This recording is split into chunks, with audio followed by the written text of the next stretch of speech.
Birds of Prey, unfortunately, is a disaster for DC. It is their biggest flop in at least a decade. Now, I'm sure there's going to be several videos about this over the next couple weeks that sound something like this. Women, men, political correctness. This is not one of those videos. Today, I want to take a look at the marketing campaign for Birds of Prey, which I truly believe was horrendous. Which is funny because it's the spin-off of Suicide Squad, which had one of the most genius marketing campaigns in all of comic book cinema. In fact, the marketing campaign was so impressive, the film underwent reshoots and re-edits so it could closer resemble the trailers. But here we are in 2020, and Birds of Prey is going to open to about 30 to 35 million opening weekend, and it's looking like the domestic total will be around 100 million, and the global total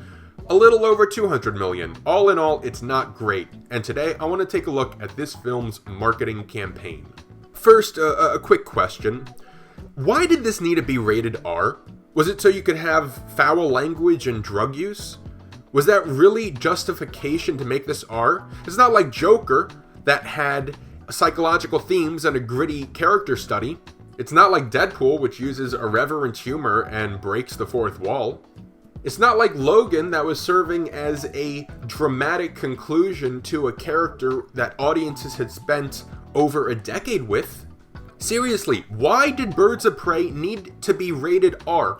On its own, that dramatically limits the potential audience of this film. And the reason I'm starting with the question about the rating is because I look at these posters, these wacky, gonzo, colorful posters, and I think to myself, who are these posters targeting? Middle schoolers. These posters are going to get the attention of ADHD, sugar-addicted middle schoolers. People that can't go see an R-rated film. I've spoken before about Birds of Prey and how I'm not a fan of the color palette, the visual style at all. It gives me a headache. And that showed in the trailers, which were very, I want to say, disorienting and not really relatable. What I look for in a marketing campaign for a film is an access point of relatability as an audience member. How am I going to emotionally invest in a film if I can't at least see the film, the story, through the lens of one of these characters? And clearly, we're supposed to see Birds of Prey through the eyes of Harley Quinn. Harley Quinn is not a relatable character. She's crazy. I love the character of Harley Quinn. I love Margot Robbie as Harley Quinn, but she quite simply cannot be a focus, cannot be the audience surrogate for a story because there is simply no relating to her. Now, I get that they give her a character arc about her finding her place in the world without the Joker, and that's fine. That's a good story arc. If the character isn't completely bat crazy to begin with. So there's no audience surrogate in the film, at least not one that we can discern from the marketing campaign. That's a massive failure right there. None of the trailers tried to sell audiences on the plot of the movie or any of the characters outside of Harley Quinn. It was more about selling the tone, the frantic, crazy nature of the film. And that generally works for a teaser trailer, but the second trailer for this film took up the same angle. In fact, there's a moment near the end of the second trailer where a trailer would normally flash the names of the actors involved in the project, but here they flash the names of some of these characters. I don't think putting the words Cassandra Cain in big, bold, yellow letters on screen brought in a single audience member. In fact, I'm sure it confused people. Oh, and speaking of confusing, the name of this film, whoever came up with the name of this film, whoever approved the name of this film should not be in Hollywood.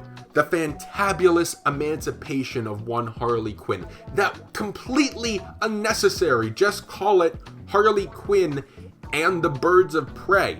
That's a much cleaner title. I guarantee you there would have been more audiences this weekend if the title was streamlined. Oh, and I don't think I've mentioned it yet, but the second trailer was released less than a month before the film released. Warner Brothers, Why? What are you doing? You guys didn't even release a Red Band trailer. You have this R-rated film, and it feels like you were trying to hide the fact it's rated R, that you didn't want people knowing it was rated R. You should have embraced the gonzo nature of this film. You should have released a Red Band trailer. It has worked for many similar films. It worked wonders for Deadpool, the film whose success you were trying to replicate with this project. This film underwent reshoots, and that's normal, What's not normal is for a second director to become heavily involved, in this case, the director of the John Wick films, Chad Stahelski. That is probably not the correct pronunciation, but I don't care.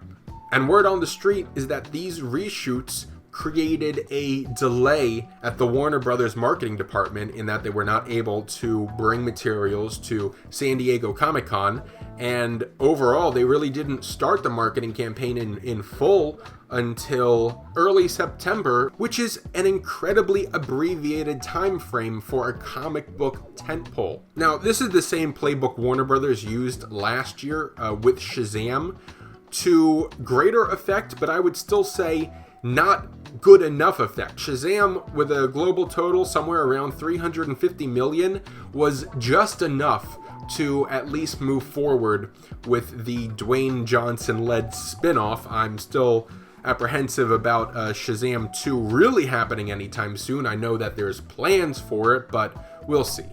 Shazam, however, was a much simpler concept to sell to new audiences. It's big, but in a comic book world. Kid becomes man. It is a simple premise. I have no idea how to tell anyone what Birds of Prey is about in a sentence or two. Warner Brothers, you have a lot of introspection to do after this failure. I will say, in this film's defense, it was reasonably budgeted at somewhere between $80 million to $100 million, depending on the report. That is a very, very modest budget, and definitely one that fits the nature of this film. So in the end, Warner Brothers isn't going to lose a lot of money. They might not even lose money. It might break even. It may even turn a profit in the secondary market over the years. But at the moment, it is undoubtedly a black eye on DC comic book films and Warner Brothers, and I suspect there will be some changes as a result. We shall see. Thank you for watching this video. Please subscribe and comment below if you enjoyed this video. What did you think? Tell me below, please, what did you think of the marketing campaign for this film? And stay tuned for more right here.